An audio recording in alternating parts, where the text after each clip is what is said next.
So thank you again for the opportunity to share a little bit about the 20 years that I lived in a Hindu ashram on the east coast of the US. I was 18 when I moved in, very naive. I dropped out of college where I had a full scholarship for 4 years. My parents were not happy. And I lived there for 20 years. And some of it was amazing and some of it was heartbreaking. And I want to just walk you through just a couple of reflections on that experience.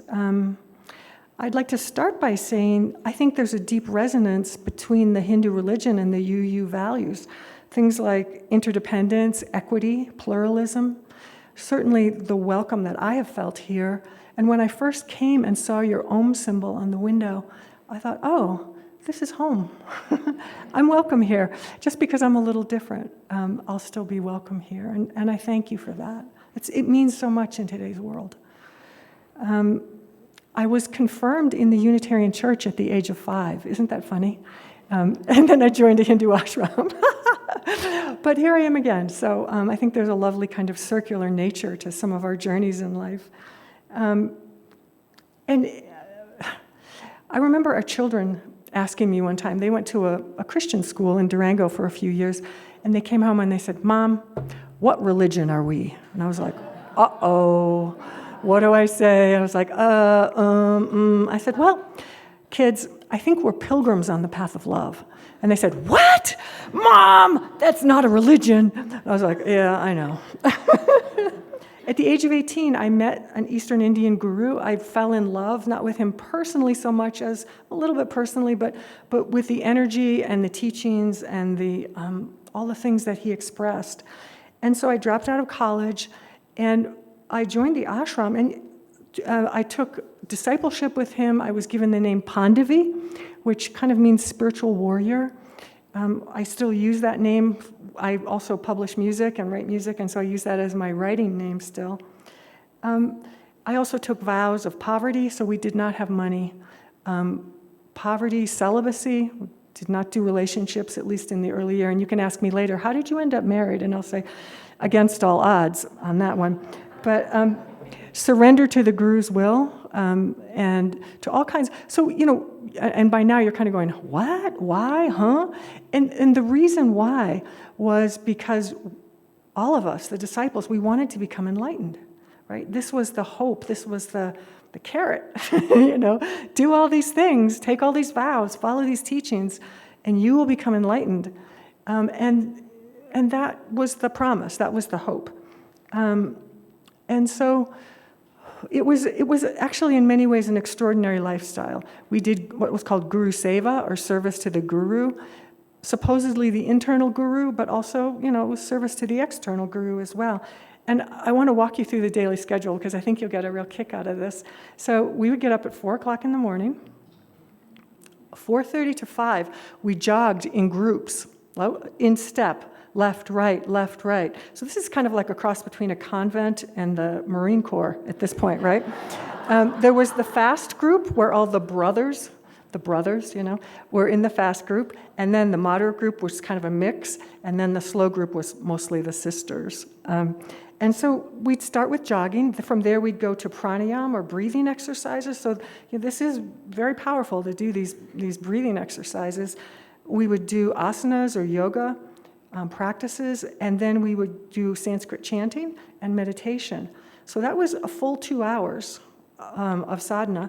We'd have breakfast at 7:15 on the dot. It was a vegetarian meal always.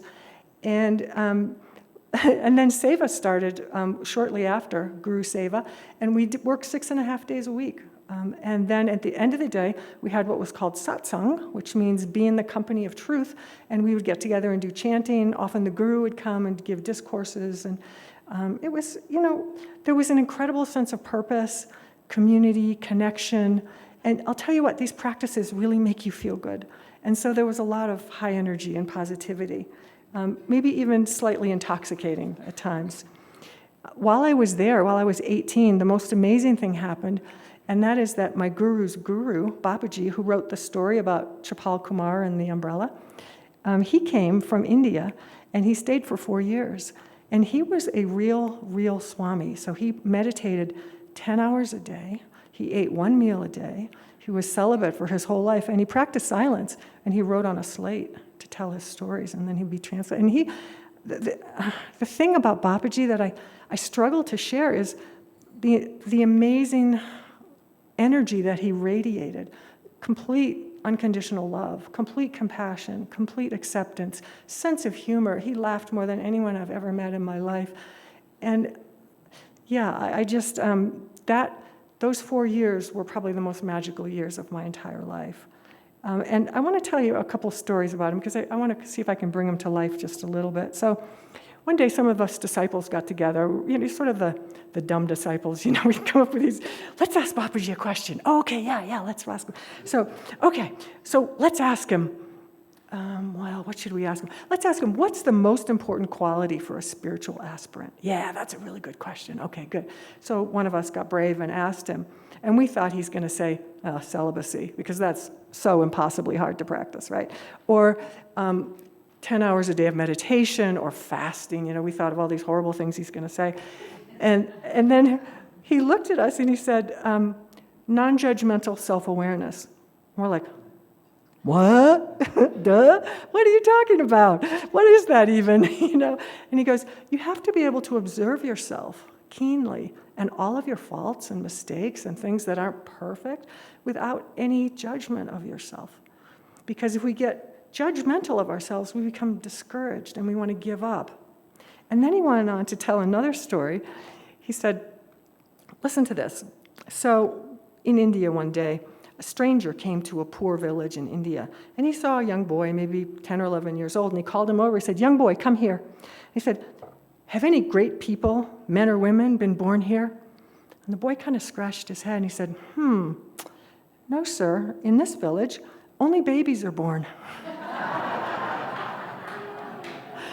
And in this way, he was kind of saying to us, look, you got your whole life ahead of you, relax. You just accept yourself. Don't lose energy over feeling bad about yourself. Another story that he told, which again shows his sense of humor. So another village in India, a woman, so every village in India pretty much has like their swami or their guru who lives in the village, and people go to them for teachings and marriages and ceremonies and death and everything. And so a woman, middle-aged woman, ran to her guru's house and she said, Guruji, my son has passed away. And of course she's heartbroken. And he pats her on the back and he says, oh, my daughter, this is terrible. I'm so sorry to hear this. And I have an exercise. I have something you need to do. And she said, okay, Guruji, what is it? And he said, I want you to go take a bowl and go to every house in our village and ask for a grain of rice from every house that has never lost a family member.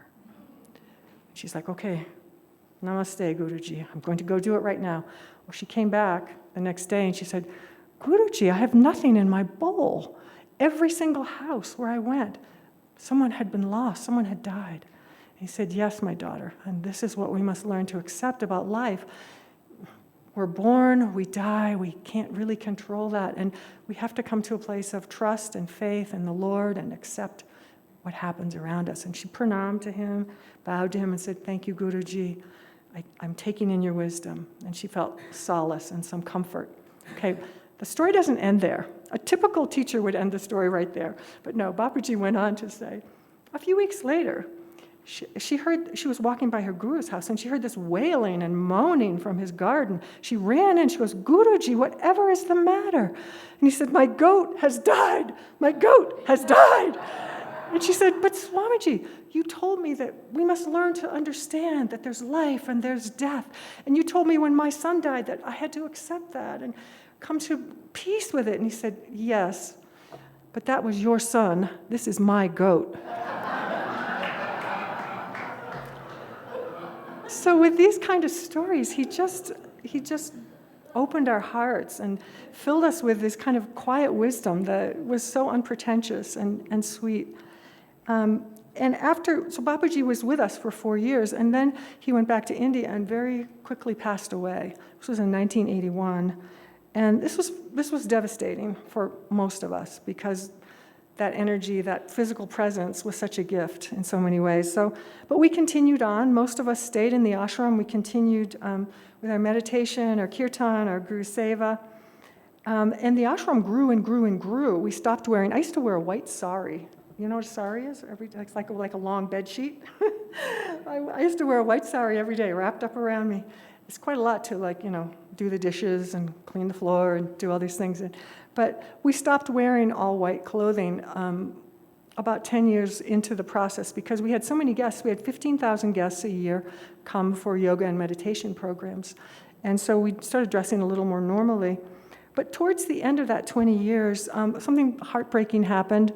It was revealed that my direct guru was sexually abusing female disciples and also embezzling money. So you can imagine, for those of us who were trying to practice celibacy and living in more or less poverty, we're very disappointed to hear this. And our board of directors, to their credit, I think, fired him. He left. But I had gotten married by then. Just trust me, there was a long program. It took a long time to get married. But we looked at each other and said, I think we need a reset. We need to move on. So we moved to Durango over 20 years ago now. And for both of us, I think it was a tremendously difficult time. We had an 18-year-old son by then. I soon got pregnant with our daughter. And we were trying to recover spiritually, emotionally, financially. This is not easy, right? To come into the world at the age of 38 without any savings, possessions. It was tough.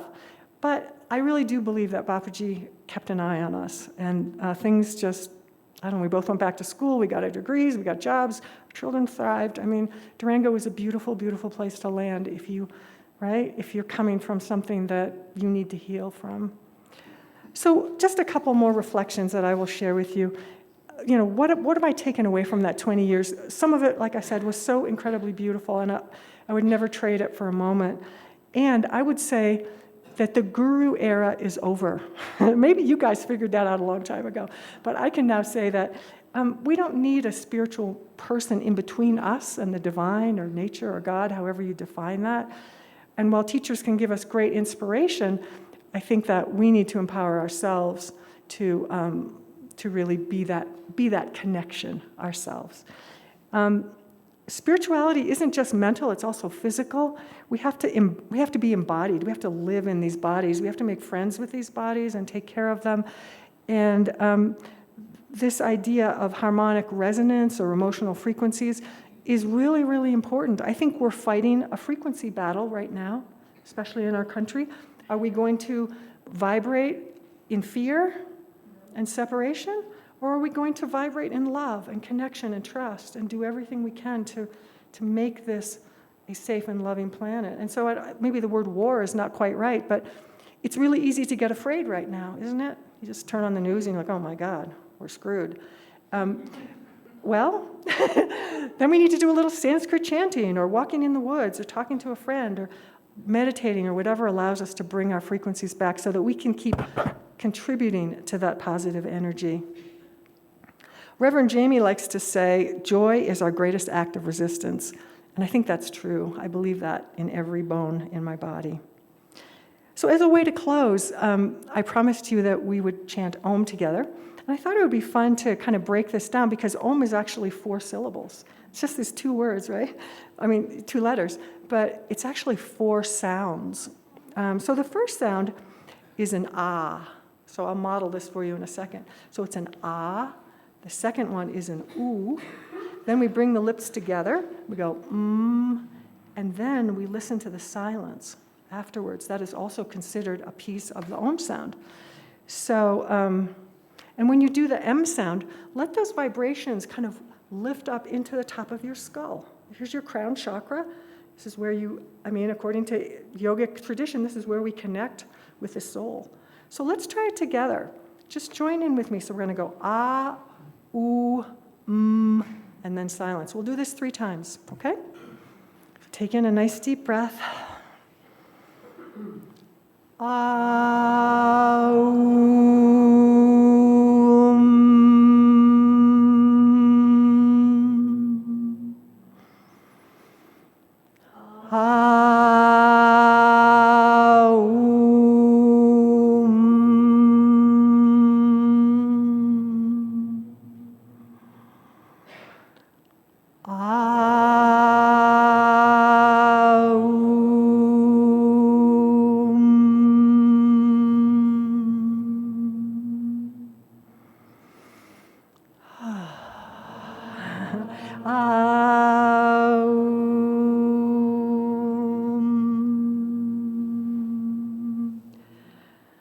That was a bonus one. Thank you.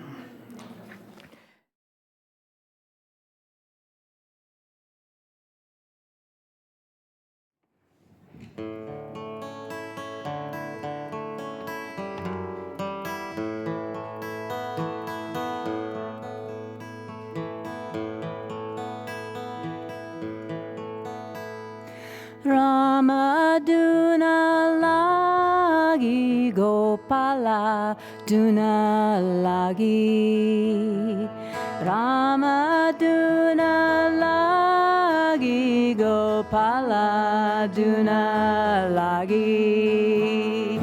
Ram Ram Bol, Hari Hari Bol.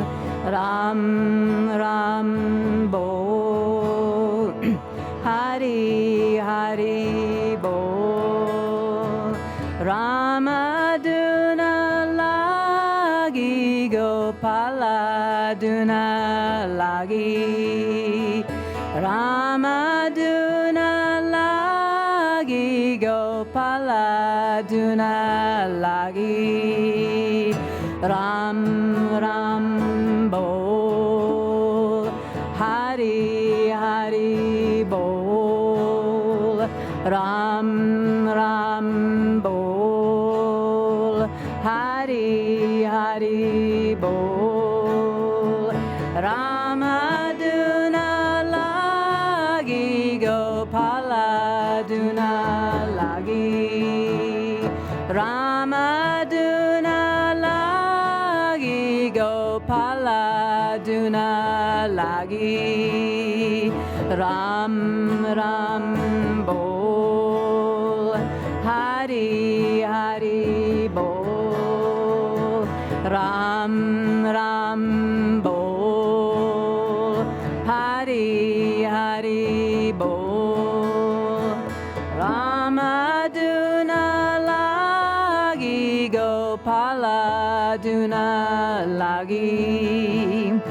Rama Dhuna Logee, Gopala Dhuna Logee.